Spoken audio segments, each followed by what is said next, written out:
मैं एग्रीप्लास्ट एक India private company में एगोनॉमिस्ट हूँ।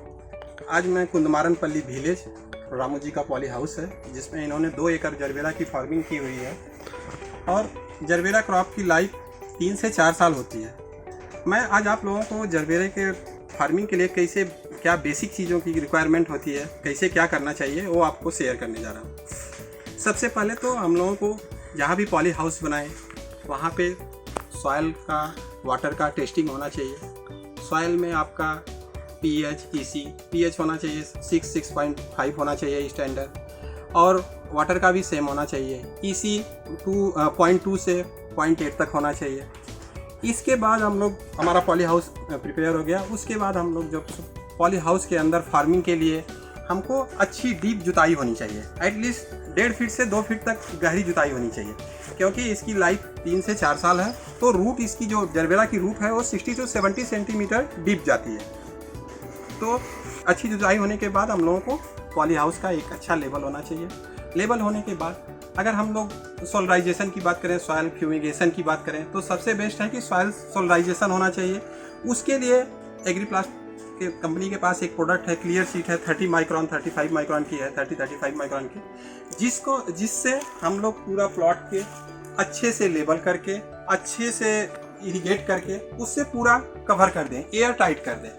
एयर टाइट होने के बाद जब उसमें से इवापोरेट होता है वाटर, तो जाके प्लास्टिक से टच होके फिर ड्रॉप बन के नीचे आ जाता है। तो सॉइल का टेम्परेचर उस समय करीब 60 से 65 सेंटीग्रेड तक चला जाता है। 60-65 सेंटीग्रेड टेम्परेचर जाने के बाद जितना soil borne disease, nematodes, bacterial, fungus, सब कुछ खत्म हो जाते हैं। तो एक हमारा बेस्ट है। अगर हम किसी कारणवश सॉइल जैसे टेम्परेचर नहीं इंक्रीज हो रहा है या कोल्ड टाइम में प्लांटेशन कर रहे हैं, तो उस समय हम लोगों को सॉइल फ्यूमिगेशन के लिए बेड प्रिपरेशन होने के बाद एक हाइड्रोजन पेरोक्साइड आता है, उससे हम लोग सॉइल फ्यूमिगेशन कर सकते हैं। जैसे कि 30 ml पर लीटर वाटर में और पर रनिंग मीटर में डाल के हम लोग प्लांटेशन से 2 दिन पहले ही करना चाहिए। उसके बाद प्लांटेशन करना चाहिए। अब हम लोग सॉइल सोलराइजेशन और सॉइल फ्यूमिगेशन की हो गया। उसके बाद हम लोगों का बेड जो बनाने का है, एक बेड कैसे बनाते हैं इसमें, अभी बेड बनाने के लिए इसकी बेड की जो हाइट है वो करीब 1.5 से 2 फीट तक है, क्योंकि 3 से 4 साल तक उसको मेंटेन करना है। तो बेड एरिया सेलेक्ट करने के लिए, जिसे यहाँ पे देखें कि आप बेड के बीच में पोल्स आ गया है, ये गलत है।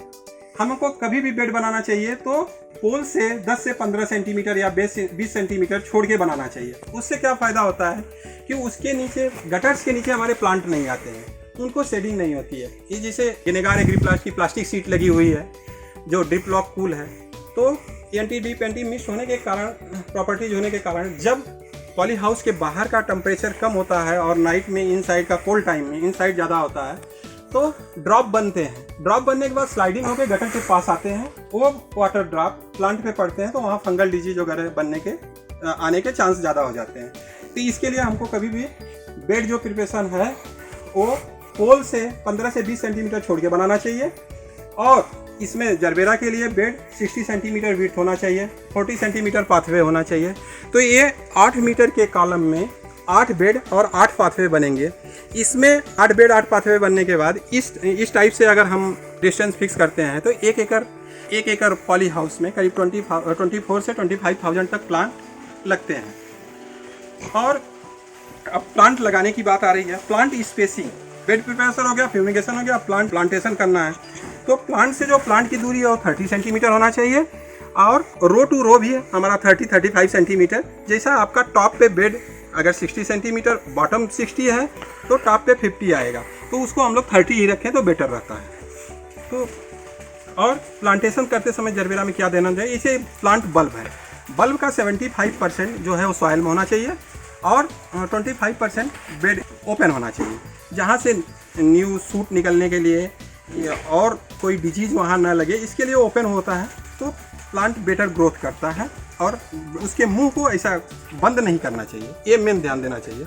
तो कोई सॉइल फ्यूजेरियम वगैरह ऐसा फंगल डिजीज तुरंत अटैक नहीं करता है। प्लांटेशन होने के बाद अब ड्रिप सिलेक्शन, प्लांटेशन हो गया। ड्रिप, इसमें हम लोग क्या करते हैं कि प्लांटेशन से लेकर 20 डेज तक उसको अल्टरनेट डे वाटरिंग और ये आपका फंजीसाइड, कुछ इंसेक्टिसाइड का स्प्रे ले लेते हैं, जैसे कार्बेंडाजिम वगैरह है, एवासिन है और सीओसी है, स्टेप्टोसाइक्लिन है। तो ये सब का एक शेड्यूल प्रॉपर किसी एग्रोनॉमिस्ट से लेना चाहिए और 20 डेज तक उसको रूट डेवलप के लिए ड्रिप इरिगेशन न करें तो बेटर रहता है, और सॉरिंग करें, झरने से एक दिन वाटर दें, एक दिन फंजीसाइड दें। जब रूट डेवलप होना चालू हो जाता है, सेट हो जाता है, तो उसके बाद आप बाई ड्रिप जाइए।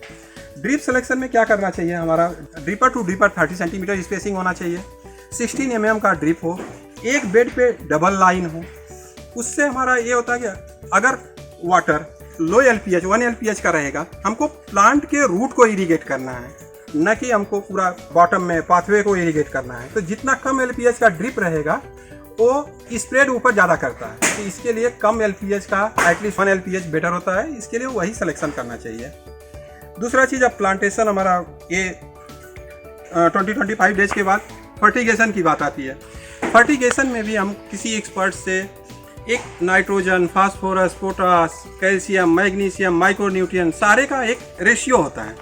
उस रेशियो के आधार पे जैसे हम लोग क्या करते हैं, बेसिक गलती करते हैं, 2 kg 19-19 दे दिए, 2 kg पोटास दे दिए, 2 kg कैल्शियम दे दिए, या 4 kg, कोई कुछ भी कभी भी दे देते हैं। ऐसा नहीं होता। एक प्रॉपर रेसिपी के लिए, मतलब शेड्यूल के लिए उसको क्या करना चाहिए, जैसे नाइट्रोजन है 1.2%, फास्फोरस है 0.8%, पोटास है 2 तक करना चाहिए, कैल्शियम है 1 रखना चाहिए। तो ये जरबेरा के लिए बेटर होता। तो ऐसा एक शेड्यूल प्रॉपर तैयार होना चाहिए जो आप फॉलो करें, करवाएं, तैयार करवाएं किसी एक्सपर्ट से और उसको फॉलो करें, तो वो बेटर होता है।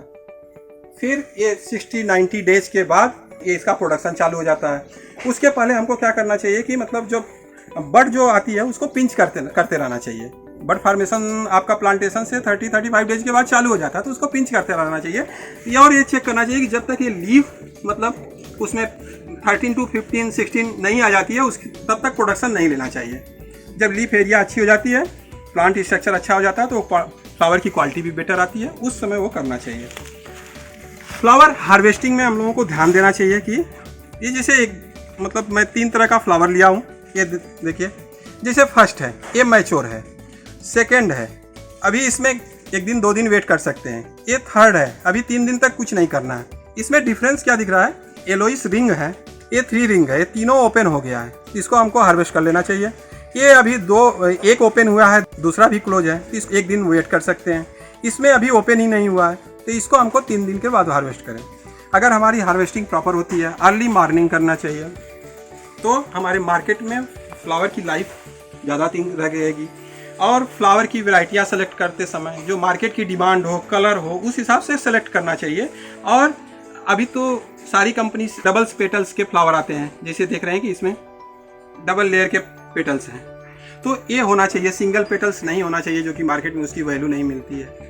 और ऐसी वैरायटी होगी जो लॉन्ग टाइम तक मार्केट में एटलीस्ट 10 से 12 दिन तक सर्वाइवल करे, तो हमको प्राइस अच्छा मिलता है। इसकी पैकिंग जो होती है, हार्वेस्ट के बाद ग्रेडिंग, ग्रेडिंग में आप उसकी स्टेम लेंथ के और फ्लावर डाया के हिसाब से 10 to 12 सेंटीमीटर तक स्टैंडर्ड होता है इसका डाया जो होता है, तो उसका सिलेक्शन कर लें, ग्रेडिंग कर लें, और उस हिसाब से उसको प्लास्टिक का 3x4, 4x4 जैसा फ्लावर का साइज होता है, उस पन्नी में डाल के उसको पैक करते हैं। पैक करने के बाद 10 का बंडल बनाते हैं, एक बॉक्स में एटलीस्ट 500 फ्लावर पैक करते हैं और मार्केट को सप्लाई देते हैं। तो जब हम लोग प्रॉपर शेड्यूल, प्रॉपर एक्सपर्ट से, इस एक्सपर्ट के हिसाब से काम करेंगे, तो हमारा प्रोडक्शन भी प्रॉपर आएगा, मार्केट प्राइस भी हमको अच्छी मिलेगी और हम आगे ग्रो कर सकते हैं। Thank you. Connect with us on Facebook, Instagram, Twitter and subscribe the YouTube channel of Agriplast Tech India Private Limited and press the bell icon to get notification when we upload a new video.